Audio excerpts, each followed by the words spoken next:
بطلة مسلسلنا هي وينسداي آدمز، بنت عندها 13 سنة وتصرفاتها غريبة جدا وعندها هوس شديد بالموت، ودايما بتلبس أبيض وأسود وهو اللي بيخلي الناس تستغرب. وينسداي بتروح مدرستها في يوم زي أي يوم، وبتيجي تفتح الخزانة بتلاقي أخوها باكسلي مربوط وفوقه تفاحة، فبتحاول تطلعه وتفكه، لكنها بتشوف رؤية بتوريها مين اللي ضربه. وبنعرف من هنا ان وينسداي عندها قوة خارقة ان هي تشوف مستقبل وماضي اي حد لما تلمسه.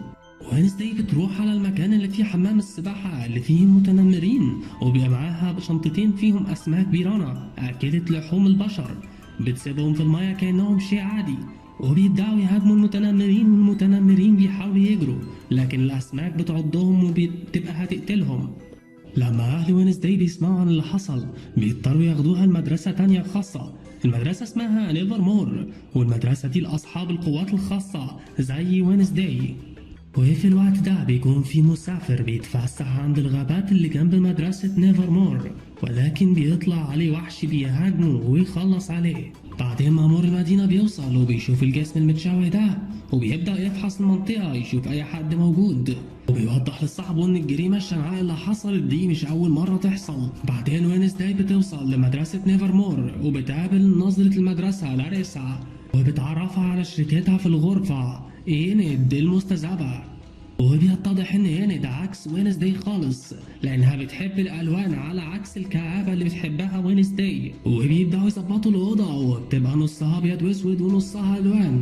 وتاني يوم إينيد بتاخد وينسداي تعرفها على المدرسه، وبتعرفها على المجموعات اللي موجوده في المدرسه، وهما 4 مجموعات: 1 مصاصين الدماء، 2 المستذئبين، 3 الصخريين، وهما الجماعة اللي عندهم نفس قدرة ميدوسا وبيحولوا أي حد لصخور، 4 جماعة الإغواء واللي بيقدروا يتحكموا في البشر عن طريق أصواتهم. كانت بتوري لها أشهر واحدة في المدرسة وبتكون الجميلة بيانكا باركلاي، وحبيبها السابق خافيير ثورب رسام الموت، واللي أي حاجة بيرسمها بتبقى حقيقة. وأهل وينسداي ماشيين بيسيبوا الشيء، ايوه الايد دي اسمها الشيء، بيسيبوها عشان تراقب وينسداي. وتاني يوم وينسداي بتنضم النادي الفروسية، واول قتال ليها بيكون قصاد بيانكا، ولكن الماتش بيطول ما بينهم وبيوصلوا ان هم يتعادلوا، فبيقلعوا اقنعتهم وبيقولوا اللي هيعور التاني الاول هو اللي هيكسب، وبيكونوا متعادلين في الاول، لكن في الاخر بيانكا بتكسب وهي بتعور وش وينسداي. وينسداي طالعة من عند الممرضة بعد ما بتخيط وشها، بيكون هيقع عليها طائر متحجر، ولكن خفير بيلحقها، وبعد ما بترجع لأوضتها بتاخد بالها إن في حد بيراقبها، فبتقوم وتدور في الشقة بتلاقي الشيء، وهي بتعرف إن أهلها هما اللي باعتينه، وبتمسكه تهدده بالحبس في الدرج الأبد لو نقل أي خبر عنها لأهلها، فبيضطر يوافق. وبسبب حوار أسماك البيرانا اللي في أول الفيلم، وينسداي بتضطر تحضر جلسات علاج نفسية، وبتوديها ناظرة المدرسة لاريسا لمدينة جيريكو اللي فيها الدكتورة النفسية. لما بتروح هناك ما بتتكلمش عن أي حاجة، وبتستأذن عشان تخش الحمام لكن بتهرب من المكان، بتخبط في كتف راجل وبتشوف رؤية المستقبل بتاعه وإن هو هيموت على الطريق، وبتترعب وبتخش الكافيه عشان تهدى، وبتقابل هناك تايلر ابن المأمور اللي بيكون شغال هناك باريستا، وبتكون آلة الاسبريسو بايظة منه والتوجيهات بتاعت تصليحها مكتوبة بالإيطالي. وينسداي بتكون بتتكلم إيطالي فبتمسك التوجيهات وبتصلح المكنة، وبتطلب منه يوديها بالعربية لمحطة الباص، وتايلر بيوافق لكن بيقول لها بعد الشيفت بتاعي. وأثناء ما هي مستنية جماعة متنمرين بيخشوا المقهى وبيبدأوا يرخموا عليها ويتنمروا عليها، بتحاول تتجاهلهم لكن أول ما واحد بيلمسها بتضربهم ال3 وتوقعهم على الأرض. وبعد فترة الناظرة لاريسا ومعاها المأمور بيوصلوا المكان، وبتاخد وينسداي تروحها، وبتقعد توبخ في وينسداي في العربية. وهم راجعين على المدرسة بيقابلوا عربية متحطمة وعاملة حادثة وبيكون فيها الراجل اللي خبطت فيه وينسداي قبل كده وفعلا مات. وينسداي بتكون قاعدة في البلكونة وبتعزف أغنية المنزل المسكون، وبيكون القمر مكتمل والمستذئبين عمالين يعووا، وبتظهر إينيد وبتكون متضايقة إنها مش قادرة تتحول لمستذئبة زيهم. بعدين الشيء بيظهر في منزل تايلر وبيقول له اتصل على وينسداي، وتايلر بيكون خايف بس بيسمع الكلام، بتتفق معاه يخرج معاها بكرة في مهرجان الحصاد، لكن هي في الحقيقة بتبقى عايزة تعمل أي حاجة تبعدها عن الأكاديمية. وهما بيحاولوا يهربوا من المهرجان، وينسداي بتخبط في زميلها روان، وهي بتشوف رؤيا وروان بيتضرب لحد الموت، وهي بتطلع تجري وراه عشان تحاول تلحقه، واول ما بيشوفها بيعلقها على الشجره بقوه التحريك الذهني بتاعته، وبيكشف لها ان امه كان عندها قوه خارقه بتشوف بيها المستقبل، ومن 25 سنه تنبأت ان وينسداي هتيجي الاكاديميه وهتدمرها، وبيوضح لها انه لازم يقتلها قبل ما تحرق الاكاديميه، وهو بيبدأ يخنقها عن بعد، لكن بيظهر الوحش اللي شافته في الرؤيا وبيقتله. وينسداي بتجري على الجثة وبتاخد الرسمة اللي أمه كانت رسمها. بعدين المأمور بياخد الظباط ويروح يدور على جسم روان، لكن ما بيلاقيش حاجة، وما بيكونش مصدق كلام وينسداي إن في وحش هاجم روان وقتله. بعدين واحدة من الظباط بتيجي وبتقول لهم شوفوا مين عايز يكلمكم، وبيتضح إن روان لسه عايش. وهي بتروح تحكي لصاحبتها هند، لكنها ما بتكونش فاضية لأنها بتجهز لسباق القوارب الثانوي، فبتروح للناظرة لاريسا وبتقول لها على روان، لكن لاريسا بتقول لها إن روان اتطرد من المدرسة لسبب ما ينفعش تكشفه لحد، وينسداي بتلجأ للخطة البديلة وإن هي تخلي الشيء يروح يتجسس على روان. الشيء بيروح يمشي ورا روان لحد محطة القطر، لكن روان بيخش الحمام وبيتحول لراجل تاني، لكن للأسف الشيء ما بيكونش شافه وهو بيتحول، اللي بيخليه يفقد أثر روان. بعدين بتيجي اللقطة على الراجل وهو بيتحول للناظرة لاريسا، وبنكتشف من كده انها عندها قدرة خارقة بتتحول لأي حد، ولكن ما بيتضحش السبب اللي بيخليها تخبي على مقتل روان. وينسداي بعدين بتروح الغابة عشان تدور على أي آثار لموت روان، وبتلاقي نظارة روان على الأرض. أول ما بتلمس النظارة بتشوف روان بيقطع الورقة بتاعت رسمة أمه من كتاب قديم، فبتطلع تجري على المكتبة وبتسأل المدرسة بتاعتها عن الرسمة دي.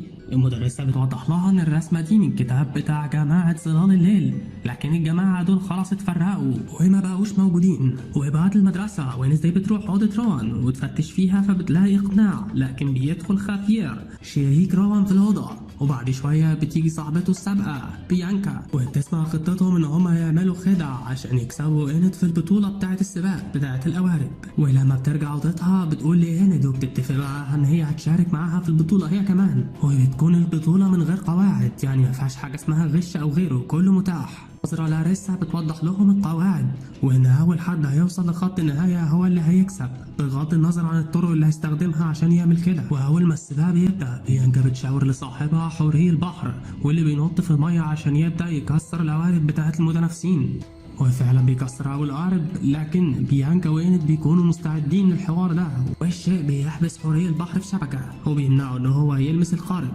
وفي وسط المسابقة وينسداي بتشوف رؤية تانية لنسخة شعرة منها، والنسخة الشعرة منها دي بتقول لها إن وينسداي هي المفتاح. وينسداي بتصحى بتبقى مستغربة وبتلاقي بيانكا اتقدمت عنهم في السباق، وبتطلع تجري على القارب بسرعة وبتستخدم الغش هي كمان عشان تكسب بيانكا وبتكسر لها القارب.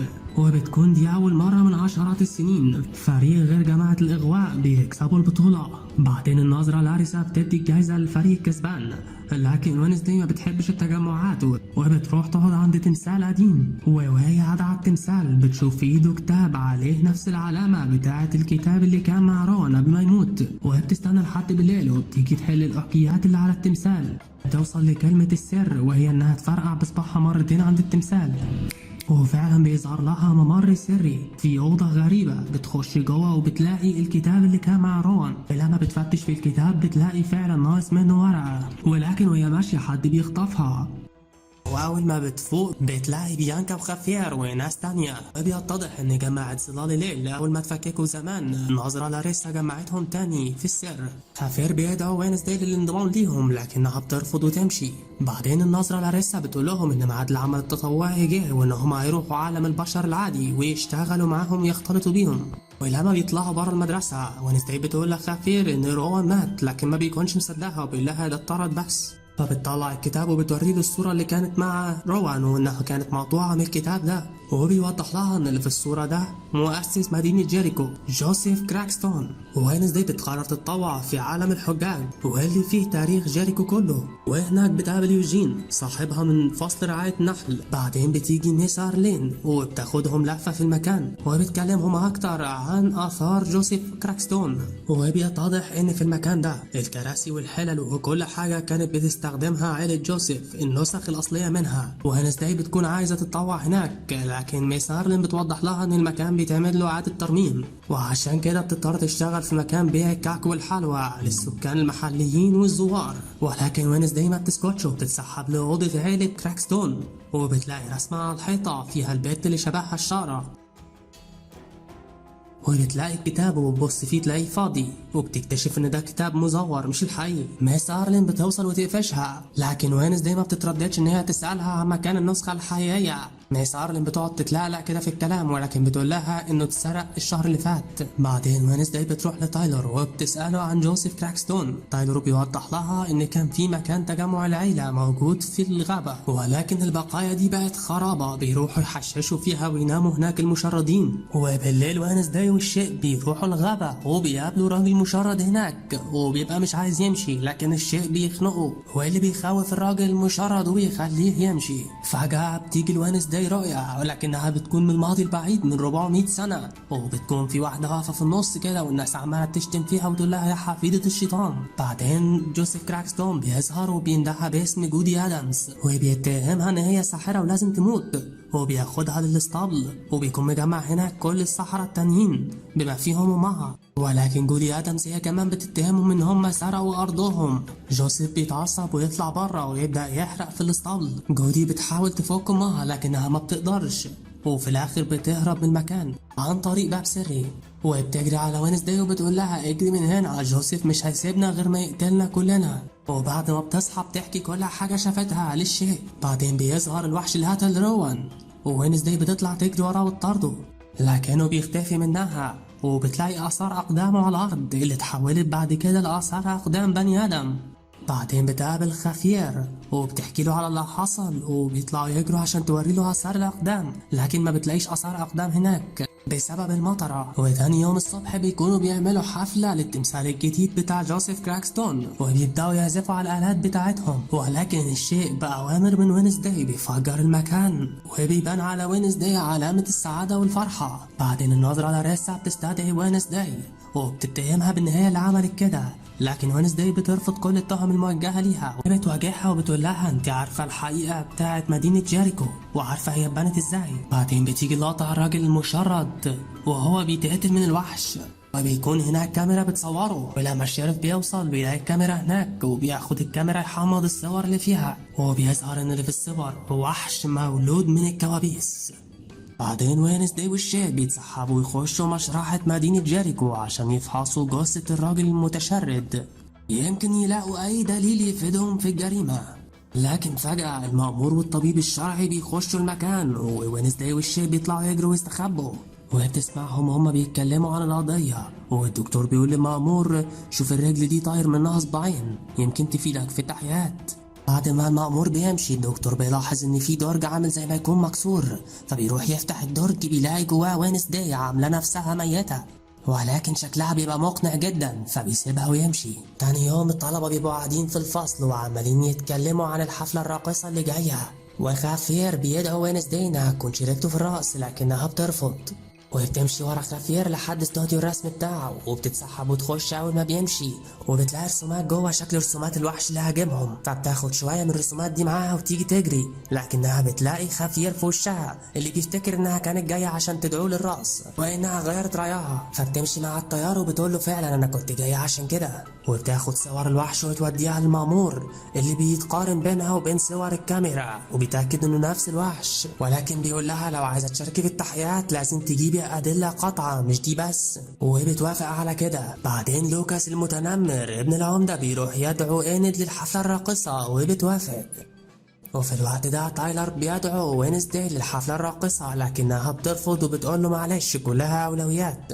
بعدين وينزداي بتقابل يوجين وبتوري له الصور وبيقول لها الكهف ده انا عارف مكانه، وبيخشوا الكهف فعلا وبيلاقوا كلبشات جوه متعلقه في الحيطه. بعدين بترجع تاني لاستوديو خافير وبتلاقي قماشه هناك مليانه دم وبتيجي تمسكها كده، لكن خافير بيخش عليها وبيلاحظ ان كان عندها دوافع خفيه لما دعيته للحفله الراقصه، ولكن بكل برود وينزداي بتساله ايه علاقتك بالوحش ده، وبيقول لها الشكل الوحش ده كان عمال يطلع لي في احلامي وكوابيسي فاضطريت ان انا ارسمه، ولكن للاسف بالغلط طلع من الرسمه وعورني في رقبتي. بعدين بيتعصب عليها ويطردها برا الاستوديو بتاعه. بعدين بتاخد الأدلة وتروح توديها للمأمور عشان يكشف عليها. بعدين الشيء بيكتب رسالة غرامية باسم وينزداي لتايلر وبيدعوه للحفلة الراقصة.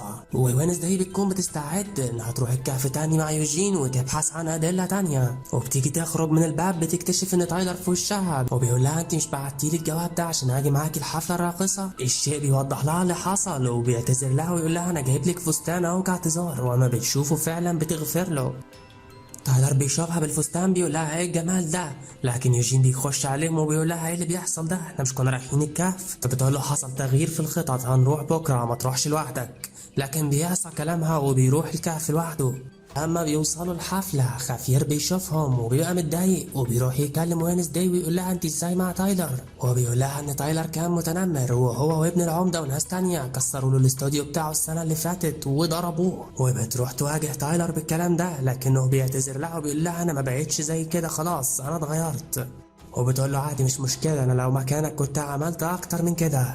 وفي الوقت ده ابن العمدة المتنمر واصحابه بيكونوا عايزين يبوظوا الحفلة. وبيكون يوجين وصل للكهف وبيشوف واحد جاي من بعيد بيولع الكهف ويمشي.